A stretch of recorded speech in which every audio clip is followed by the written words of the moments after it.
morning, everyone. With a look at your morning sports, I'm Jack Patterson alongside Tyler Redmond here at SoFi Stadium in Los Angeles, where it was a dominant performance by the Georgia Bulldogs, winning 65-7 to earn their second straight national championship. And Tyler, it was dominance from start to finish. You're right, Jack. You know, we said earlier that this was going to be the end of all the talking. The talking ends now. The game starts, and the Georgia Bulldogs kicked it off early. Exactly. It was on early and often in the first half. Let's take a look at the highlights. Georgia takes to the field looking for their second straight championship. And it's Stetson Bennett getting the party started himself, 21 yards up the middle for the touchdown. Dog strike first is 7-0. It's 10-7 Georgia now. Bennett finds a wide open Lad McConkey, easy as you like, and Georgia takes a 17-7 lead, and they're off to the races. Second quarter now, and Bennett, man, he just walks this one in for 6. Georgia takes a 24-7 lead. Now late in the half, it's 31-7 Dogs. Bennett throws it up.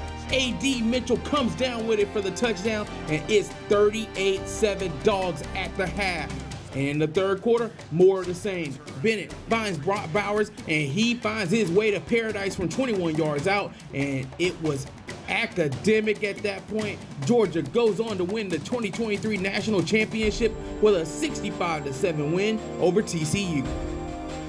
A dominant performance from start to finish for the Georgia Bulldogs, the most points ever scored in a national championship game, Tyler, and the team understandably excited after the game. Rightfully so, Jack. Again, a dominant performance like you said, but again, this team is no stranger to that. They're 15-0 on the season, obviously back-to-back, first time, by the way, in a decade. So rightfully so, this team is excited, and we caught up with them after the game. Kenny, how impressed are you with what Stetson Bennett did tonight? I mean, I guess his whole You said how impressed I am? Yeah. My dog been doing this all year, you hear me? You hear me? All year. So just for him to go out, I'm not that impressed. That's what I expect him to do. You see what they say, perfect. That's the expectation at Georgia. We want to be perfect. You know, that's the standard. That's what we want to, we shoot the aim for. So for us to go out there and do that, we should have been doing that every game. See what I'm saying? That's how we look at it like that. So I'm proud of my boy. Definitely legendary. My mailman, man. Legendary. Man, it feels great. Dream come true. I've been thinking about this for a long time, especially since I got here. I'm just blessed to be able to do it, man, especially with this team. I'm ecstatic. It really don't feel real yet because, you know, you play the game and you dream of moments like this, and once they happen, you just really don't know how to react. The significance is no blemish. You know, I don't know, I had 4 national championships at Alabama, and I don't think we had but one that was undefeated, and that one was really special. And it was like, you know, sometimes it takes a loss to like galvanize and put your team in a spot to win. It did that last year, and it didn't take that. I always tell guys, do you have to take a loss to learn? I mean, why? You know, like it doesn't take that. Yeah, the huddle, because I told all the guys, they're like, what are we doing? Why don't we have a play? And I was like, well, they're gonna let me walk out of here. And but in the huddle, you know, just as simple as it is, just one last huddle with the guys, you know, and that was special. And coming off seeing Coach Smart, that was really cool, and I appreciate that. It's the first time he's ever walked off that I was hugging him. Yeah. Well, what a way for the Georgia Bulldogs to go out. They are national champions for the second time in just as many years, Jack. Again, what a way to go out. What a game, what a season, and Jack, what a team. Absolutely, Tyler. The mailman goes out on top. He hasn't lost since last year's SEC championship game, and he will end his career 29-3 as a starter amongst so many other different storylines for this Bulldogs team. And in LA, it's Dogs on top tonight. That's going to do it for your look at morning sports. Back over to you. Good morning, everyone. With a look at your morning sports, I'm Jack Patterson alongside Tyler Redmond here in our final day of coverage here at Augusta National. The tournament gets underway later today, but Tyler, we heard from the chairman on Wednesday.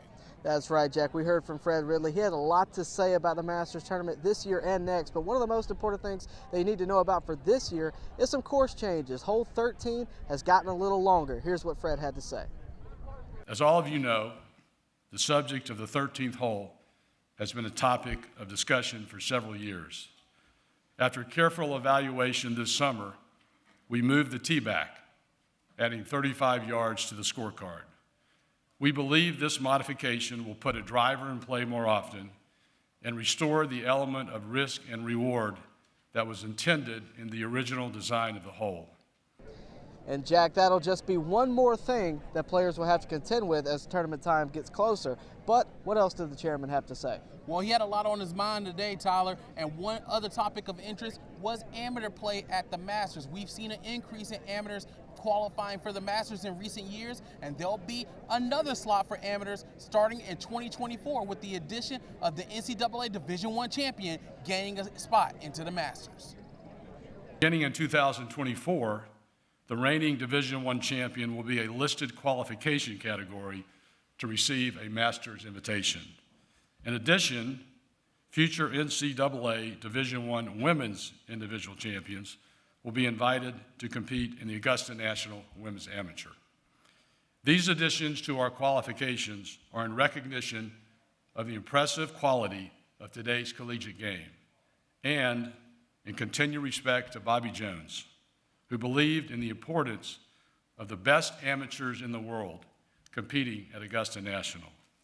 Well, we'll be looking forward to seeing more amateurs enter play here at the Masters come 2024, but Chairman Ridley also spoke about Larry Mize and Sandy Lowell, who of course are entering their final year playing here at Augusta. Here's what he had to say. This week, we celebrate the conclusions of two historic Masters careers.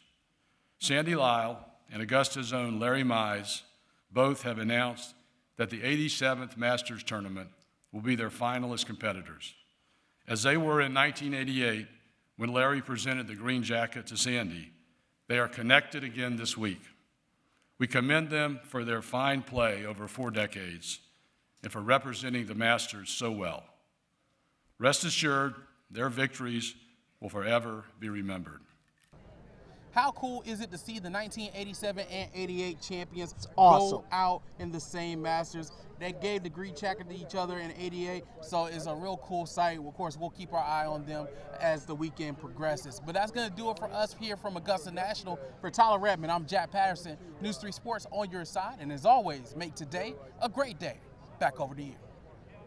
Hey everybody, what's up and what's good? Tyler Redmond, I'm Jack Patterson, concluding our coverage of Day 2 of SEC Media Days here in Nashville. That's right, Jack, and of course all eyes on the defending back-to-back national champion Georgia Bulldogs. That's right, Tyler, and a lot of questions surrounding the Bulldogs, unlike last season where you had Stetson Bennett and a plethora of players returning on defense. There's a lot of questions surrounding this team this year, and head coach Kirby Smart is trying to fight complacency within the remaining Bulldogs on the roster and trying to push them towards the future.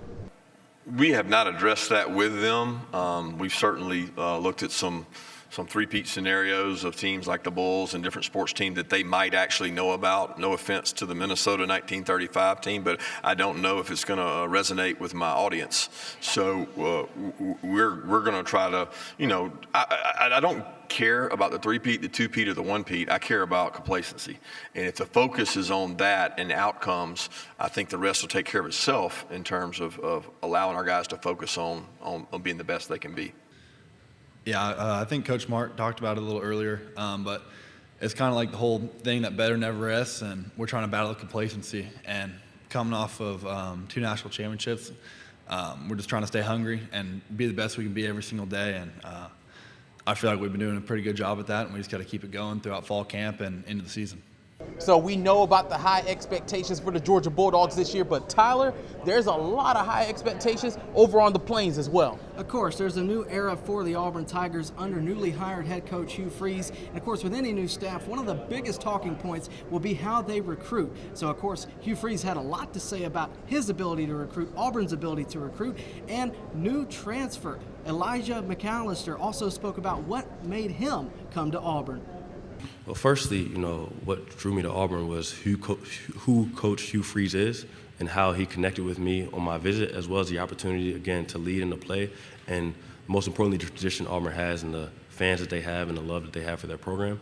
And I'm just excited to continue to represent them in the best way I know how. And I'm not really looking too forward to the game Week 10. I'm just looking forward to putting my best foot forward and making plays on the field for Auburn. For us to sell more season tickets at this point than ever in the history of the program, I don't think that speaks to to me or our staff. I just think it speaks to the fact that the Auburn people are showing their support. I think Auburn should be easy to recruit to. We've got the facilities, the history. I think the culture in the Auburn family is great to recruit to. That's something that I find great joy in, just knowing that we have a solid foundation, a very transparent team, a very open team, a very relationship-driven team. So that's something that's really been good for me. And Jack, of course, we'll keep an eye on the Auburn Tigers, not only this season, but also the seasons to come as they build back to hopefully being a national contender. Absolutely, Tyler. That's something we'll have our eye on, including what's coming up tomorrow. The Alabama Crimson Tide and Nick Saban will make their way here to the Grand Hyatt in Nashville. You'll hear from them tomorrow on News 3. But for now, from Nashville, for Tyler Redmond, I'm Jack Patterson, News 3 Sports on your side. The Night Watch is back on the other side of the break.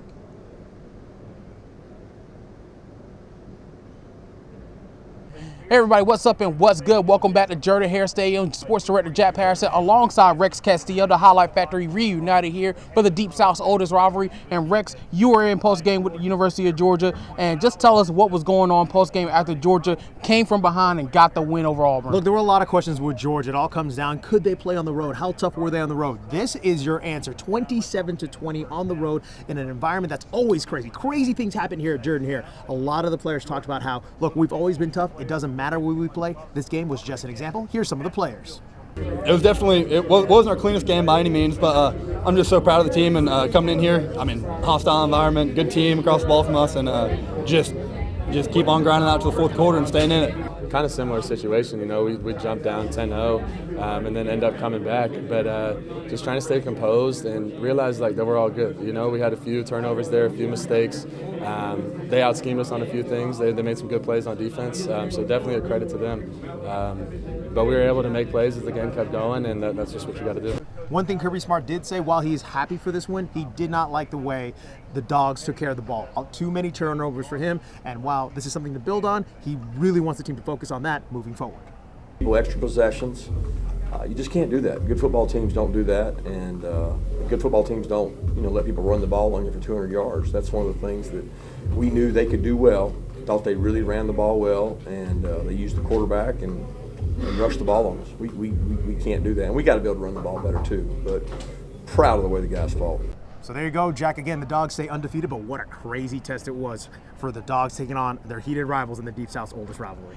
The Deep South's oldest rivalry rarely disappoints, Rex. And while there is a lot of disappointment in the Auburn locker room, there's a lot of things that these guys want to take and learn from this game. And here's some of the players and Coach Freeze after the game. Yeah, it's extremely difficult.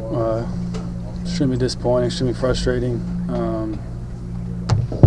Not that we should have won the game, to be honest. We give credit to them, though. Obviously, they're a great team. Two-time defending champs, they're rolling over there. But it was frustrating. I felt like we let it slip away. But it hurts in there right now, and that's good to see. It hurts. It hurts those kids and our coaches and our fans, I'm sure, too. You have a chance to beat the number one team in the country and back-to-back national champions at home, and the feeling that you get if you can pull that off is just ecstatic, and you can certainly build off of that. So Auburn will get the opportunity to try to build on this game. They get a bye week next week, but Rex, however, Georgia, they have a tough test coming between the hedges. You took the words right out of my mouth. We thought this was going to be a tough test here at Jordan-Hare, and it was. Next week, the undefeated Kentucky Wildcats are coming. Looked very good against Florida. I mean, look, Coach Smart actually mentioned this in the post-game press conference. The most sore his players was against Kentucky. So that test is now coming between the hedges. We'll see if someone leaves Athens undefeated, whether it be the Dogs or the Wildcats. Exactly. That's going to do it for us here at Jordan-Hare Stadium. For Rex Castillo, I'm Jack Patterson, News 3 Sports on your side.